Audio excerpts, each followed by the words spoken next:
Station पे ससुराल। Mummy mummy mummy mummy मैं 10वीं में पास हो गई। बाबूजी मैं पास हो गया, अब मैं नौकरी करूँगा। नहीं, कोई ज़रूरत नहीं है नौकरी करने की। क्या करोगे नौकरी करके? 5,000 रुपये लेके धक्का खाती रहेगी? नहीं नहीं, बेटी को इस तरह नहीं करते। नहीं नहीं, बेटी नौकरी करेगी, अब ज़माना ही ऐसा आ गया। नहीं नहीं, अभी इसको नौकरी की कोई ज़रूरत नहीं है, हम इसकी शादी करा देते हैं। पापा देखो अभी मेरी उम्र नहीं हुई। नहीं बेटा, कोई उम्र नहीं होती, बस 10वीं करने के बाद में शादी होती है।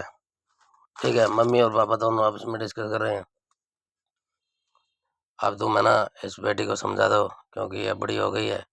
अब हम इसकी शादी करेंगे बड़े ऐसे घर में, जहाँ जहाँ इसको कोई नौकरी की जरूरत नहीं रहेगी। नहीं नहीं, अभी टाइम थोड़ा है, अब ऐसा ज़माना नहीं रहा कि इसकी नौकरी करने के दिन आए।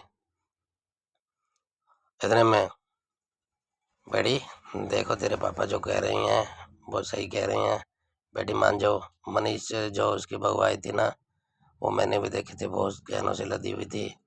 और उनका रेलवे स्टेशन के पास घर भी है, और वहाँ पे उनकी 4-5 दुकानें भी चलती हैं। करोड़ों की संपत्ति है बेटा, डेली उनके 5-10 हज़ार रुपये की इनकम होती है, और तुम इससे शादी कर लो। माँ देखो मेरे भी कुछ सपने हैं बेटे, सपने हमारे भी थे, हमने भी चूर चूर कर दिए।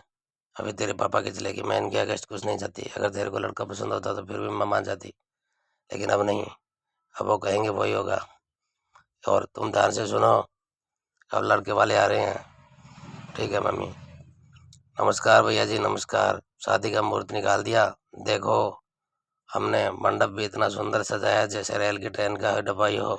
हाँ देखो देखो, कितने रिश्तेदार आए हुए हैं यहाँ, सब चाय वाले और सब टीटी लग रही हैं, कोई हवा कर लग रहा है।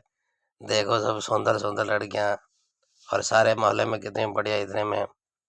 और लड़की की शादी हो जाती है, लड़की मम्मी फोन लगाती है, मम्मी जी मेरे को तो, मैं तो खामखा परेशान हो रही थी, पापा ने बहुत बढ़िया रास्ता देख के दिया है। और चलो बढ़िया, मैं आज सब्जी बना लेती हूँ। सब्जी बना के दिलाती है, ससुर जी आते हैं। ससुर जी लो बढ़िया चाय का एक कप लेके आओ। और तभी लड़की चाय बनाती है, इधर ट्रेन आती है। ट्रेन आने के बाद उसके हाथ में कंपी होकर वो कंप टूट जाता है, और तभी वो दूसरा झमेले में पड़ जाती है कि अब मैं पापा को क्या बोलूँगी, क्योंकि उनके ससुर थे ना, उनके कोई रिश्तेदार आए हुए थे। और दोबारा थोड़ी सी चाय 4 कप में डाल के वहाँ दे देती है, और बड़ी टेंशन में हो जाती है। उनको कपों को देख कर बोलती है कि कहीं यह ना टूट जाए। मम्मी जी आप कप को पकड़ लो, स्टील के गिलास में डाल दूँ क्या? नहीं नहीं प्रेम, अरे अरे ये क्या करती हो, हमें तो आदत हो गई, ऐसे ही ट्रेन आती है तभी तो चाय पीते हैं। नज़ारा ही अलग होता है, ट्रेन के साथ साथ खड़खड़ाहट की आवाज़ आती है, उसमें चाय पीते हैं। दरवाजे के सामने ट्रेन खड़ी है, वैसा जी चले जाएंगे। रात को जब शीला सोती है और बाहर चाय वाला अंकल, चाय लो 2 रुपए में 3 रुपए कम चाय का 5 बड़ा 2 में, और 2 बड़ा 3 में, क्योंकि रात की बची चाय जो है वो 3 में 2 मिलती है। ट्रेन का यही हाल होता है, तभी इस लड़की का सिर दर्द करने लगता है। सुबह वो उठती है, अपने पति को खरी खोटियाँ गालियाँ सुनाती है, बोलती है कम वक्त कहाँ लाके मेरे को यहाँ डबो दिया। ट्रेन आती है, सारा घर हिलता है। फ्रेश होने जाती हूँ तो मैं भी हिलती हूँ। बाहर देखती हूँ तो सब्जी वाले सुबह से लेकर शाम तक आलू आलू गोभी गोभी ऐसे चिल्लाते हैं। मम्मी तुमने ये क्या रिश्ता किया है मेरा, मेरी तो जिंदगी झंड कर दी, और मैं यहाँ चैन से नहीं सो सकती। नहीं बेटा कुछ बात नहीं हुई, ये भी तो ट्रेन आई है, तुम एडजस्ट होगी ससुराल में। ससुराल में थोड़ा टाइम तो लगेगा एडजस्ट होने में, क्योंकि मायके जैसा स्वाद वहाँ ससुराल में कहाँ होता है, वहाँ सास भी होती है। और देखो बिटिया रानी, हम तुम्हें बेटी की तरह पाल रहे हैं, तुम्हें कोई टेंशन की जरूरत नहीं है। ट्रेन आती है, ये रोज का काम आता है, बर्तन हिलना डुलना, इससे बेटी बर्तन जल्दी साफ हो जाते हैं। शरीर भी पेट भी साफ रहता है, हिलडुल कर उसमें कोई परेशानी नहीं रहती। और देखो ट्रेन से सारे रिश्तेदार नज़दीक आ जाते हैं।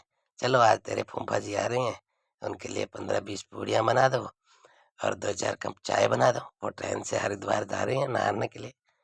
और तभी वो शीला घाल देती है, और मौसा जी फूफा जी को और बुआ जी को दे देती है। बुआ जी फूफा जी इतने कंजूस आदमी होते हैं कि मक्खी चूस आदमी होते हैं कि लड़की को 5 रुपये भी नहीं देते हैं, और ट्रेन में चाय छुर छुर पी लेते हैं, और सभी पूड़ियाँ उसमें खा लेते हैं। और शीला बाहर आती है, पूरी कहती है बेटा ट्रेन का टाइम हो गया, आप उतर जाओ नहीं तो हमारे साथ हरिद्वार जाना पड़ेगा।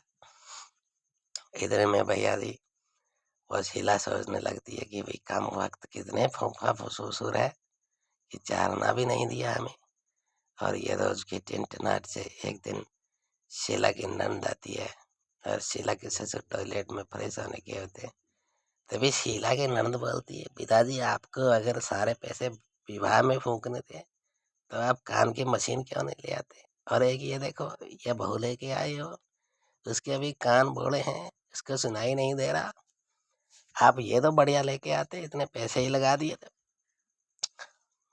बहू बेचारी बोलती है नहीं बुआ जी ऐसा कुछ नहीं है, मैं अंदर थी तो कुकर की सीटी और गेट की सीटी एक जैसी लगती है, हमें तो सुनाई नहीं दिया, ये तेरे फूफा जी हैं, फूफा जी का लड़का है। अरे मोहन यार तेरे को तो शादी में नया टेलीफोन वो दिया है, वीडियो दिया है, वीडियो गेम देख लेते हैं, चलाई दे। अरे घर में इतना खड़का कम था क्या जब खाम खा टीवी का शोर और कर दिया।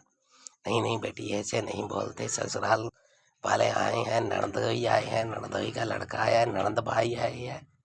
देखो बेटे कल इस लड़के को देखने यहाँ लड़की वाले आ रहे हैं और हमें उनका अच्छी तरह खातिरदारी करनी है ताकि इनको लड़की मिल जाए।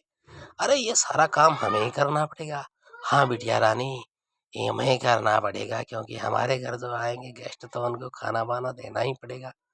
ये सब सोच कर परेशान हो जाती है और सोचती है कम वक्त कैसा ससुराल मिल गया।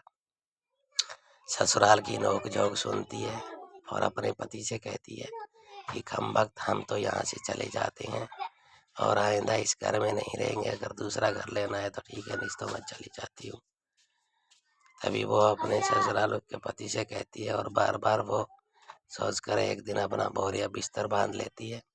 कहती है कि नहीं नहीं मुझे यहाँ नहीं रहना, अगर घर और लेना है तो उसमें जाएंगे वरना मैं ससुराल चली जाऊंगी और तेरे को छिटका दूंगी यानी तलाक दे दूंगी। ये पति के पत्नी के आपस के जो झगड़े देख रहे हो होते रहे। तभी लड़के की माँ आती है, बोलती है बेटा हमने तो गुजार ली, अब घर भेज देती हैं। अब दूसरे घर में जाके शीला सो जाती है, वहाँ घड़ी की रात को टिक टिक टिक की आवाज़ सुनती है और बाहर देखती है खिड़कियों से कोई नज़ारा नहीं दिखाई देता उसको और सारे शमशान पड़े हैं। घर वाले पड़ोसी पूछते ही नहीं है कौन आया कौन नहीं आया, सूरज निकल गया, भो चढ़ गया, घर में कोई चाय पीने वाला नहीं है, न कोई शोरगुल है। तभी उनके शाम होती है, शाम को उनके ससुर और पति आते हैं तो वो बोरिया बिस्तर फिर बांध कर रोने लगती है, बोलती है मैंने तो गलत कर दिया, यहाँ तो कोई दिखाई नहीं देता, हम तो पुराने पूछते नहीं घर में ही चले जाते हैं, बाहर रोज ट्रेन देख लूंगी, खिड़की से चाय वाले से चाय भी ले लूंगी। तब इसको सारी बातें समझ में आ जाती है। वीडियो कैसी लगी लाइक शेयर सब्सक्राइब करें, कमेंट करें। जय हिंद जय जवान जय किसान।